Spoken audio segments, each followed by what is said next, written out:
లో మహాకుంభమేళాకు ప్రపంచం నలుమూలల నుంచి జనం తరలి వస్తున్నారు. అయితే మహాకుంభమేళాపై ఇటీవల విపక్ష నేతలు విమర్శలు చేసిన నేపథ్యంలో ప్రధాని మోదీ తీవ్ర స్థాయిలో మండిపడ్డారు.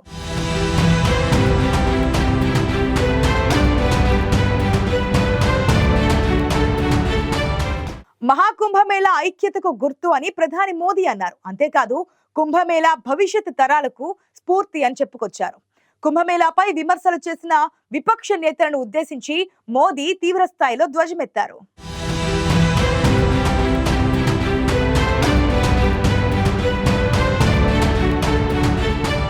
బీహార్ ముఖ్యమంత్రి జేడీయూ అధినేత నితీష్ కుమార్ ఏకైక కుమారుడు నిశాంత్ కుమార్ రాజకీయ అరంగేట్రంపై మరోసారి పెద్ద ఎత్తున చర్చ జరుగుతుంది.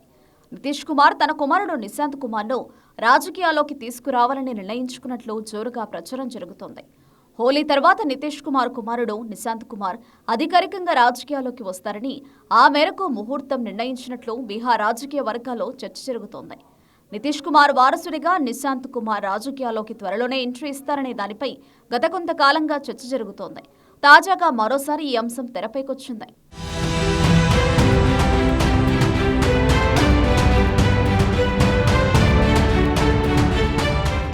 నితీష్ కుమార్ తనయుడు నిశాంత్ కుమార్ రాజకీయాల్లోకి వస్తారనే ప్రచారం మరోసారి తెరపైకొచ్చింది.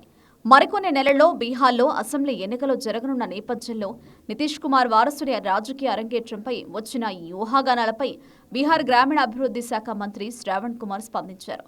నిశాంత్ రాజకీయాల్లోకి రావాలా వద్దా అనేది ఆయన తండ్రి నితీష్ కుమార్ చేతుల్లోనే ఉందన్నారు. నితీష్ కుమార్ ఆమోదం లేకుండా ఆయన కుమారుడు రాజకీయాల్లోకి రావడం సాధ్యం కాదని చెప్పిన మంత్రి శ్రావణ్ కుమార్ నిశాంత్ కుమార్ కు బీహార్ రాజకీయ పరిస్థితులపై అవగాహన పట్టు ఉన్నాయనడంలో ఎలాంటి సందేహం లేదని స్పష్టం చేశారు.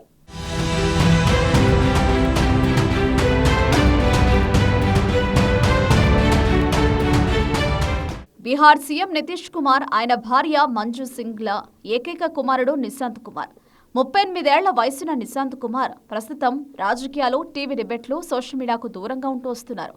Nishant Kumar Birla institute of technology నుంచి ఇంజనీరింగ్ డిగ్రీ పూర్తి చేశారు. జనవరి 8న నిశాంత్ కుమార్ తన స్వస్థలమైన భక్తియార్పూర్లో జరిగిన ఓ కార్యక్రమంలో తన తండ్రి నితీష్ కుమార్తో కలిసి కనిపించారు. ఆ సమయంలో నిశాంత్ కుమార్ మీడియాతో మాట్లాడుతూ వచ్చే బీహార్ అసెంబ్లీ ఎన్నికల్లో ప్రజలు మరోసారి జేడీయూ తన తండ్రికి ఓటు వేయాలని కోరారు. తద్వారా రాష్ట్రంలో మళ్లీ తమ ప్రభుత్వాన్ని ఏర్పాటు చేయాలని రాష్ట్ర ప్రజలకు విజ్ఞప్తి చేశారు.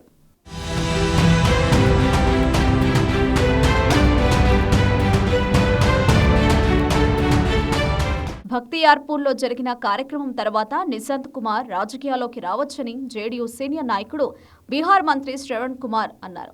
ప్రస్తుత ప్రభుత్వంపై నిశాంత్ కుమార్కు పూర్తి అవగాహన ఉందని, ఆయన ప్రగతిశీల యువకుడని చెప్పారు. నిశాంత్ కుమార్ లాంటి ఆలోచనలు ఉన్న యువత రాజకీయాల్లోకి రావాలని మంత్రి శ్రవణ్ కుమార్ అన్నారు. నిశాంత్ కుమార్ను రాజకీయాల్లోకి తీసుకురావాలని జేడీయూ పార్టీ కార్యకర్తలు చాలా కాలం నుంచి కోరుతున్నారు. దీనికి ముందు నిశాంత్ కుమార్ చివరిసారిగా 2015లో తన తండ్రి ప్రమాణ స్వీకారోత్సవంలో పాల్గొన్నారు. అప్పట్లో ఆయన రాజకీయాల్లోకి వచ్చే యోచన లేదని స్పష్టం చేశారు.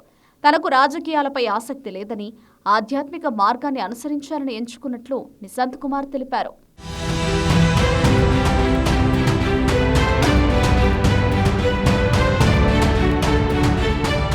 అయితే ఇప్పుడు నిశాంత్ కుమార్ రాజకీయ అరంగేట్రానికి రంగం సిద్ధమైందన్న ఊహాగానాలు బీహార్ రాజకీయాల్లో జోరుగా సాగుతున్నాయి. వచ్చే బీహార్ అసెంబ్లీ ఎన్నికల్లో ఆయన చురుకైన పాత్ర పోషిస్తారని ప్రచారం జరుగుతోంది. నిశాంత్ను రాజకీయాల్లోకి తీసుకురావాలని నితీష్ కుమార్ నిర్ణయం తీసుకున్నట్లు తెలుస్తోంది.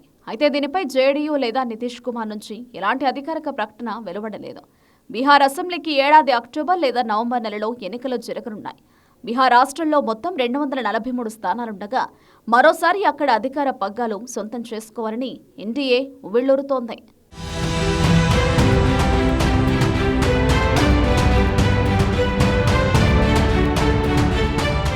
మహాకుంభమేళాపై విమర్శలు చేసిన విపక్ష నేతలపై ప్రధాని మోదీ తీవ్ర స్థాయిలో మండిపడ్డారు. విపక్ష నేతలను బానిస మనస్తత్వం ఉన్న వ్యక్తులంటూ మోదీ ధ్వజమెత్తారు.